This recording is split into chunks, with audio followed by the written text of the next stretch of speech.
دي غدة الهايبوثالاموس، ودي غدة البيتيوتري، وده الليفر، ودي البون، وده الاديبوس تيشو، ودي الماسل العضلات، وده واحد عملاق، وده قزم شكله متناسق، وده قزم عنده تخلف عقلي، ودي واحدة حامل مصابة بمرض السكر، وده طفل اتولد عنده مشاكل في النمو. كل ده هنشرحه النهارده بالتفصيل الممل، وهنربطه بالجروث هرمون او بهرمون النمو. حلقة النهارده حلقة مهمة جدا، فركز معايا في كل كلمة هنقولها في حلقة النهاردة، وحضر كوباية القهوة بتاعتك وكشكولك وقلمك، ويلا بينا ندخل في حلقة النهاردة. بس قبل أي حاجة، لو أنت أول مرة تشوفني ما تنساش تعمل لايك للفيديو، شير للقناة وسبسكرايب عشان يوصلك كل جديد. معاكم كابتن أناليسيس.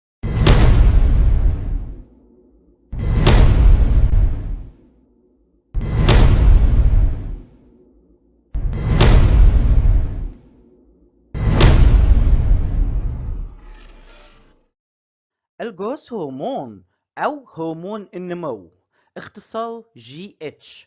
ركز بقى معايا، أنا عندي غدة البيتيوتري بتتكون من فصين، الانتيريور لوب وهو الفص الأمامي، والبوستيريور لوب وهو الفص الخلفي. الجروث هرمون هيتم إنتاجه من الانتيريور لوب الفص الأمامي، من منطقة البيردستاليس. الخلايا بتاعته بتكون أسيدوفيل واسمها سوماتوتروبيك.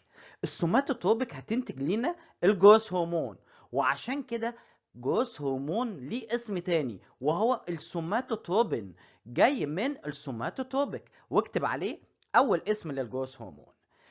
بيتكون من 191 امينو اسيد، والوزن الجزيئي بتاعه بيكون كبير. طب ازاي بيتم افرازه؟ قالك بص يا سيدي، انا عندي غده اسمها الهايبوثالاموس. غده الهايبوثالاموس هتنتج لينا هرمون اسمه الجي اتش ار اتش، جروث هرمون ريليزنج هرمون. هيطلع يجري يروح على البيتيوتري ويخبط عليها ويقول لها بعد اذنك طلعي لينا هرمون النمو الجروث هرمون. اول ما يطلع الجروث هرمون هيروح لاربع اماكن في الجسم، وهما البون والليفر والمصل والاديبوس تيشو. هيروح للبون وهيعمل لنا سيل فورمينج، يعني هيكون البون يعمل له نمو. وهيروح للليفر ويعمل له استيميوليت ويطلع الاي جي اف. وبعد كده هيروح للمصل يدخل فيها الامينو اسيد عشان تنمو. وهيروح للاديبوس تيشو ويعمل لي لايبوليسيس للفات ويديني فري فاتي اسيد عشان يدينا الطاقه. كل ده هنشرحه مع بعض، فركز معايا. دلوقتي هنتكلم عن الفانكشن الخاصة بالجروث هرمون بالتفصيل الممل، فركز معايا. هنقسم الفانكشن لتو فانكشن، لوظيفتين. الوظيفة الأولى بتكون سبيسيفيك، وظيفة خاصة جدا بالهرمون، والوظيفة التانية بتكون ميتابوليك، هنشوف تأثير الهرمون على الفات وعلى الكربوهيدرات وعلى البروتين.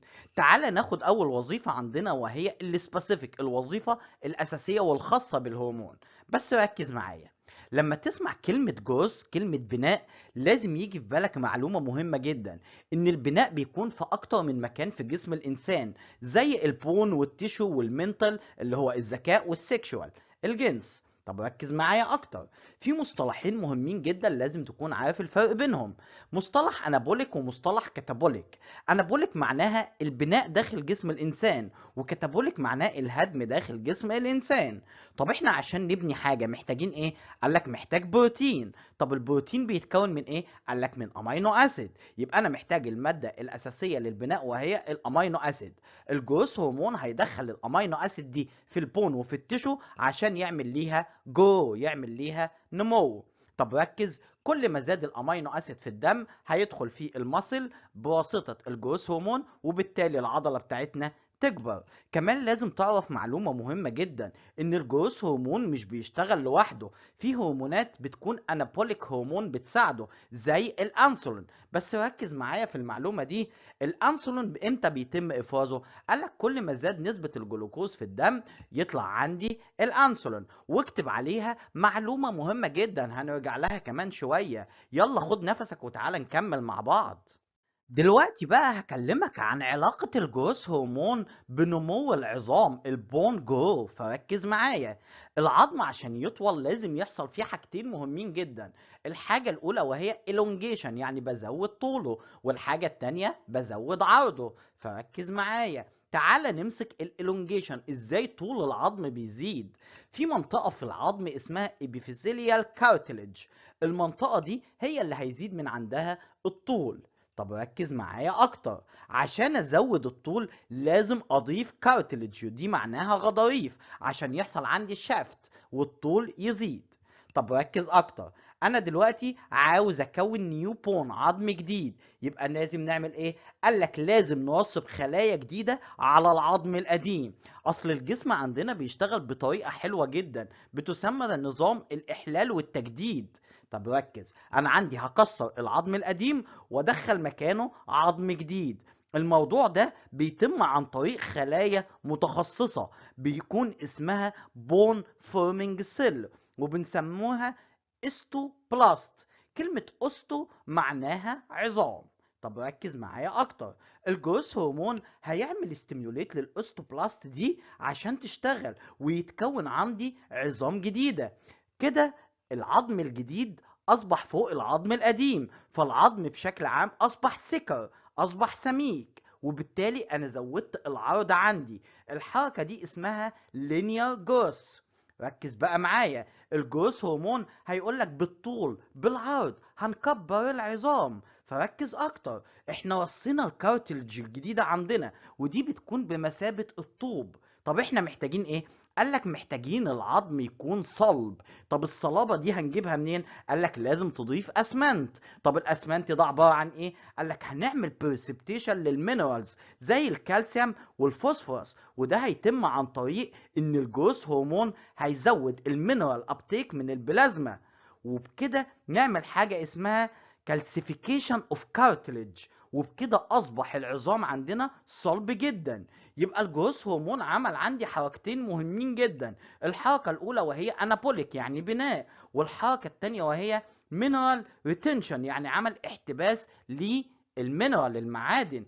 طب بص بقى معايا، هو ازاي بيعمل الاحتباس ده؟ قالك الموضوع بسيط جدا، احنا هنقلل من خروج الكالسيوم. مش الكالسيوم بيطلع من الكلية؟ قالك اه، هنروح للكلية نقول لها بعد اذنك ما تطلعيش الكالسيوم، احنا محتاجينه. طب ركز اكتر، هو احنا اصلا الكالسيوم ده جه منين؟ قال لك الجروث هرمون راح للسمول انتستين وقال لها بعد اذنك زودي لينا الابسوربشن الخاص بالكالسيوم، وهيروح للكليه ويقول لها بعد اذنك قللي من اخراج الكالسيوم، وبكده انا زودت عندي المينرال، وده انا بحتاجه عشان ابني كل من البون والمصل والتشو. خد نفسك ويلا نكمل مع بعض. تعالى بقى أسألك سؤال في غاية الخطورة، يا ترى الجروث هرمون بيشتغل دايركت ولا اندايركت؟ ركز معايا، الجروث هرمون بيشتغل بطريقة غير مباشرة اندايركت. ازاي ده بيحصل؟ قالك بص يا سيدي، الجروث هرمون هيطلع يجري اول ما يتم انتاجه من البيتيوتري يروح للكبد، ويخبط على الكبد ويقول له بعد اذنك انتج لينا مواد تساعدني في البناء. فالكبد يقول له انت تؤمر يا كبير، ويطلع لينا مادة اسمها سوماتوميدين. السوماتوميدين دي عبارة عن بوليبيبتايد. طب هي بتشتغل ازاي؟ قالك بتشتغل زي الانسولين بالظبط. ركز معايا، عشان كده السوماتوميدين ليها اسم تاني وهو انسولين لايك جروث فاكتور، واختصاره IGF. السوماتوميدين بتخلي الكارتلج سيل حساسه جدا للاكشن بتاع الجروث هرمون. خد المعلومه دي وحطها حلقه في ودنك، لو السوماتوميدين مش موجود الجروث هرمون مش هيشتغل اصلا، وهنحتاج المعلومه دي كمان شويه. السوماتوميدين في منه 4 انواع، اشهر نوع فيهم هو السوماتوميدين سي. طب ركز معايا، الاي جي اف اللي هو الانسولين لايك جروث فاكتور في منه نوعين مهمين جدا، اي جي اف 1 واي جي اف 2. طب استفدت انا ايه من المعلومه؟ هقول لك دلوقتي انت شاب كبير، ودلوقتي عندي جنين فيتس، يا ترى اني واحد فيهم اللي هيشتغل؟ قال لك الاي جي اف 1 ده اللي هيشتغل معاك وانت شاب كبير، اما الاي جي اف 2 ده المسؤول عن نمو الاجنه الفيتال، وعشان كده احنا بنقيس الاي جي اف 1 للناس الكبار. ركز معايا اكتر واكتر، يا ترى ايه الفرق بين الجروث هرمون وبين الاي جي اف 1؟ بص يا سيدي، الهاف لايف بتاعه الجروث هرمون اقل بكتير من الهاف لايف بتاعه الاي جي اف. الجروث هرمون الهاف لايف بتاعته حوالي 20 دقيقة، اما الاي جي اف حوالي 20 ساعة، وبكده يكون الاي جي اف افضل بكتير من الجروث هرمون. مش كده وبس، ده الاي جي اف بيعمل لي حاجة حلوة جدا، ان بيساعد السلفيت انها تترسب في العظم، وده بيزود من صلابة العظم، وعشان كده بنسميه كوندروجينسيس. كلمة كوندو كلمة لاتينية معناها كارتلج. خد نفسك ويلا نكمل. تعال ندخل على تاني فانكشن للجروث هرمون، وهو الميتابوليك فانكشن، وهنشوف تأثير الجروث هرمون على 3 حاجات، وهما الكربوهيدرات والفات والبروتين. فركز معايا ويلا نشوف تأثير الجروث هرمون على الكربوهيدرات. بص يا سيدي، الطاقة عندنا في جسم الإنسان ليها مصدرين، يا إما الجلوكوز يا إما الفات اللي هي الدهون. طب ركز معايا في المعلومة دي، البرين هيستخدم الجلوكوز كطاقة، ما ينفعش يستخدم الفات، لأن لو استخدم الفات يبقى أنا عندي مصيبة، عندي مجاعة أو عندي جفاف. فدايما أنا محتاج الجلوكوز موجود عشان البرين يستخدمه. طيب الجلوكوز إزاي بيتم إنتاجه؟ قالك في طريقتين. الطريقة الأولى إن أكسر الجلايكوجين اللي موجود في الكبد، العملية دي بتسمى جلايكوجينولايسيس. والطريقة التانية إن أصنع جلوكوز بشكل مباشر، العملية دي بتسمى جلوكونيوجينيسيس، وبكده هيزيد الجلوكوز. حلو الكلام، وبكده البرين هيستخدم الجلوكوز. بس ارجع معايا الأول للحلقة، مش قلت لك لما الجلوكوز نسبته تزيد الأنسولين نسبته هتزيد؟ طب بص بقى يا سيدي، هنا الجلوكوز نسبته زاد، هيبدأ البنكرياس يطلع لي الأنسولين. طب الأنسولين بشكل عام وظيفته إيه؟ قالك بيدخل الجلوكوز الزيادة جوه التيشو. حلو الكلام، فالأنسولين يطلع عشان يدخل الجلوكوز اللي طلع عندي جوه التيشو، ما يقدرش يعمل ده، الريسبتور مش شغالة. ليه؟ قالك لأن الجروث هرمون بيكون أنتي أنسولين، بيقول للريسبتور ما تسمعيش كلام الأنسولين، أنا دايما عاوز الجلوكوز نسبته عالية. قال لا، طب ايه اللي هيحصل عندي؟ انت طلعتني ليه ما دام انت مش هتشغلني؟ قال لك لا، ده انا هاخدك تشتغل معايا انابوليك هرمون عشان تساعدني في عمليه البناء. انت مش طالع عشان تدخل الجلوكوز جوه الخليه، ولكن انت طالع عشان تساعدني في البناء. طب تعالى نروح للمصل، هي مش قادره تستخدم الجلوكوز، فهتعمل ايه؟ قال لك هيتم تكسير الفات ويديني الفري فاتي اسيد، وبعد كده الفري فاتي اسيد دي هحرقها واستخدمها كطاقه. حلو الكلام، حلو الكلام، يلا نكمل مع بعض. تعال اعمل لك كورليشن حلوه جدا، ركز فيها. دلوقتي طفل مولود لام مريضه سكر، يعني الام دي عندها دايابيتس، حلو، وعندها مشكله في الانسولين، وبالتالي الانابوليك افكت بتاعه مش هيكون مظبوط، هيكون قليل جدا. هنا الجنين هيتاثر ويحصل له مشاكل في النمو. خلي بالك من المعلومه دي وحطها حلقه في ودنك، لو زاد الجروث هرمون هيسبب الاصابه بمرض السكر، لان الجلوكوز بيزيد والانسولين مش بيقوم بدوره، وبناء عليه اتسمى الجروث هرمون باسم دايابيتوجينيك، واكتب عليه الاسم رقم 3 معانا. نكمل مع بعض. يلا نشوف تأثير الجروث هرمون على الفات الدهون. بص، هو هيعمل لايبوليسيز للدهون، هيحللها ويكسرها ويديني فري فاتي اسيد.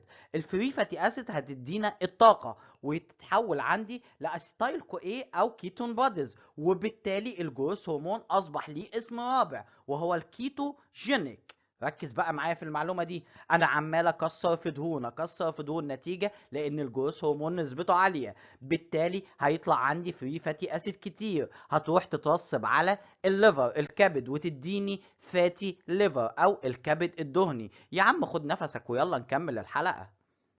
تعال اكلمك عن عملية الكنترول على الجروث هرمون داخل الجسم، بتتم بميكانيزم دقيق جدا، فركز معايا. في مواد هتعمل استيميوليت عشان تطلع الجروث هرمون، ومواد تانية هتعمل لي انهبيتوري هتقلل من انتاج الهرمون. فركز معايا، المواد اللي بتعمل استيميوليت مواد كتيرة جدا زي الاستروجين والتستوستيرون والجلوكوز، الفاستنج، الجريلينج هرمون، والسليبنج والستريس. تعال ناخدهم واحدة واحدة. في مرحلة البلوغ أنا بحتاج نمو للأعضاء التناسلية سواء عند الذكر أو عند الأنثى، وبناء عليه بيزيد كل من الاستروجين التستوستيرون، ودول هيساعدوا على انتاج هرمون الجروث هرمون عشان يساعد في عملية النمو.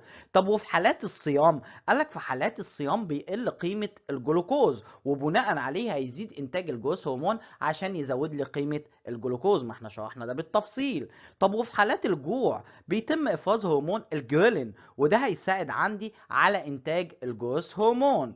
طب خلي بالك من المعلومة دي، زمان كانوا بيقولوا لنا ناموا كويس عشان تكبروا. الجروث هرمون بيزيد انتاجه اثناء النوم ليلا، وبناء عليه كان لازم تنام كويس عشان تكبر كويس. حلو الكلام. طيب لو انت اتحطيت في ضغط، في ستريس، ايه اللي هيحصل؟ قالك برضه هيزيد الجروث هرمون عندي. كل دي عوامل بتساعد على زيادة الجروث هرمون. فاحنا لو عكسنا الموضوع هنلاقي العوامل اللي عكس دي هتعمل لي انهبيتوري للجروث هرمون. فركز معايا، انا بيحصل عندي نيجاتيف فيدباك للجروث هرمون عن طريق هرمون بيسمى سوماتوستاتين او جروث هرمون انهبيتوري هرمون، واختصاره GHIH. ركز معايا في المعلومة اللي جاية دي. في حالات الهايبر جلايسيميا، زيادة الجلوكوز، هيحصل ايه؟ قالك هيقل انتاج الجروث هرمون عندنا. يا عم خد نفسك ويلا نكمل الحلقة. النسبة الطبيعية للجروث هرمون بتكون من 2 ل 5 نانو جرام بير مليليتر، وزيه زي أي هرمون بنقيسه بأكتر من تقنية، وأشهرها تقنية الإلايزا. تعال بقى أسألك سؤال في غاية الخطورة، يا ترى الجروث هرمون بيجي عند عمر معين ويقف إنتاجه، ولا بيتم إنتاجه مدى الحياة؟ بص يا سيدي، الفيميل أو الإناث عند عمر 16 سنة، والذكور عند عمر 18 سنة بيقف نمو للعظم عندهم. فهل يا ترى بعد العمر ده هيتم انتاج الجروث هرمون ولا لا؟ هتقول لي طبعا طبعا طبعا هيتم الانتاج مدى الحياة. هسألك السؤال واقول لك ليه. هتقول لي لان الجروث هرمون ده وظيفته بناء الانسجة، التشو، وبناء عليه انا محتاج بناء للانسجة طول ما انا عايش، وعشان كده الجروث هرمون هيتم انتاجه طول فترة حياتك. نكمل مع بعض. ركز معايا دلوقتي عشان هشرح لك الجروث هرمون ديس اوردر بالتفصيل الممل. كلمة جروث هرمون ديس اوردر ليها معنى من اتنين، يا اما قيمة الجروث هرمون زادت، يا اما قيمة الجروث هرمون قلت. وهنيجي نمسك الزيادة او النقصان وهنشوف هي حصلت قبل سن البلوغ ولا بعد سن البلوغ. فيلا بينا نمسك زيادة الجروث هرمون قبل سن البلوغ. هيسبب لينا العملاقة، الطفل يبقى عملاق. الطفل ده بيموت بعد 22 سنة، ما بيعيش اكتر من كده. طب ولو زادت بعد مرحلة البلوغ هيسبب لي الأكروميجالي. كلمة أكروميجالي معناها تضخم في الأطراف، زي تضخم القدمين والرجل وعظام الوجه. والراجل اللي عنده أكروميجالي هيبقى ما بيستحملش الجلوكوز، وارتفاع الضغط عنده هيكون موجود بشكل مستمر. حلو. وده بيحصل نتيجة البيتيوتري تيومر. طب يلا نروح لانخفاض قيمة الجروث هرمون. في البالغين اللي هو بعد سن البلوغ بيكون نتيجة لان انا عندي ادينوما. طب وفي الاطفال؟ قالك في الاطفال بيكون لي اكتر من سبب، واشهرهم الجيناتيك ديس اوردر. تمام. وخلي بالك لو حصل انخفاض لقيمة الجروث هرمون قبل سن البلوغ بيعمل لي القزامة، او الطفل يبقى قزم، الدوارفيزم. خد نفسك ويلا نكمل مع بعض. دلوقتي هشرح لك حاجة في غاية الخطورة، علاقة الجروث هرمون بالثيرويد هرمون. فركز معايا. أنا عندي غدة الثيرويد جلاند بتنتج لينا هرمونات الثيرويد هرمون. طب إيه وظيفتها؟ قالك دي ليها وظائف كتير، من أهمها إنه بينشط السوماتوميدين. يعني هرمونات الغدة الدرقية هتنشط لي مين؟ السوماتوميدين.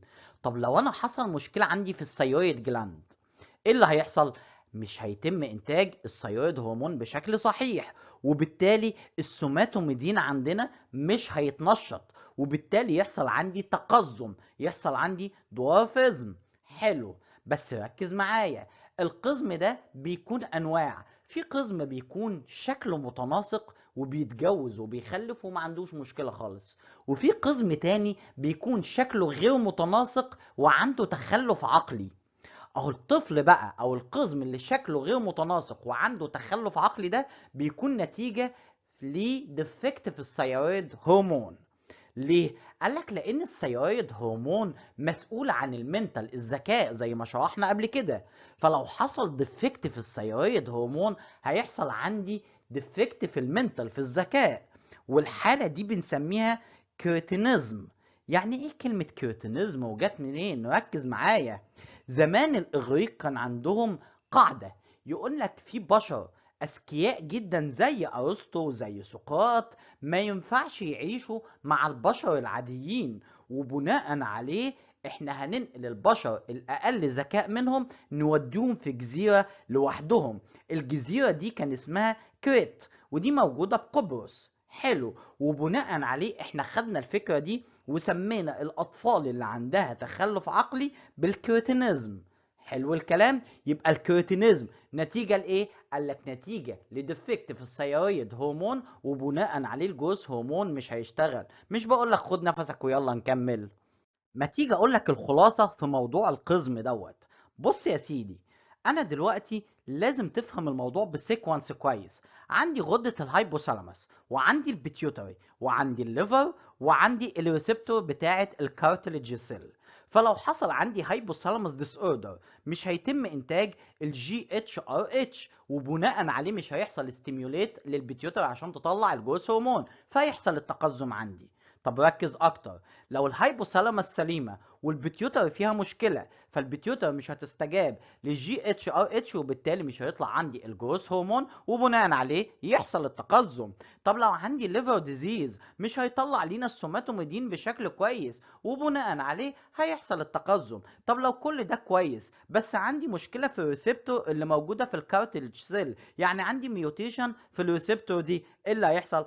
قال لك الريسبتور اللي موجوده على الخلايا الغضروفيه مش هتستجيب للجروث هرمون، وبناء عليه هيحصل التقزم. دي كانت حلقه النهارده في الجروث هرمون، شرحناه بالتفصيل بالديس اوردر بتاعته. لو انت شايف ان احنا بنتعب في المحتوى بتاعنا ما تبخلش علينا بتعليق كويس تحت الفيديو، وما تنساش تعمل لايك للفيديو، شير للقناه وسبسكرايب عشان يوصلك كل جديد. كان معكم كابتن اناليسيس، بس خلاص.